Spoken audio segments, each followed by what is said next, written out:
আপনি বিধি মোতাবেক নোটিশ উপস্থাপন দেন, আমরা বিধি মোতাবেক আলোচনার জন্য আপনাকে সময় দেব।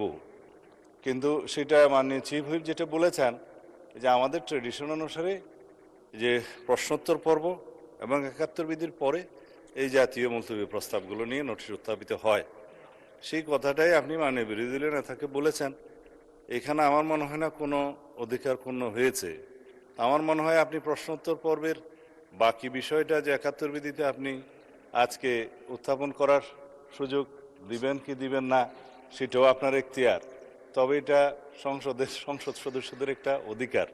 তো এরপরে যদি মাননীয় বিরোধী দলীয় নেতা তার নোটিশের প্রস্তাবটা উত্থাপন করেন, তার এগেনস্টে হয়তো আমাদেরও ২-৪ কথা বলার থাকতে পারে, সেটা আমরা পয়েন্ট অফ অর্ডার ফর্মুলেট করেই বলব। তো সুতরাং আপনি বিধি মোতাবেক এগিয়ে যান। আমিও আপনাকে অনুরোধ করব আপনার মাধ্যমে যেভাবে আপনি অর্ডার অফ দি ডেটা পরিচালনা করতে চাচ্ছেন, দয়া করে সেভাবে যান, আদার মেম্বার্সদের রাইটটাও প্রোটেক্টেড হয়। ধন্যবাদ, স্পিকার।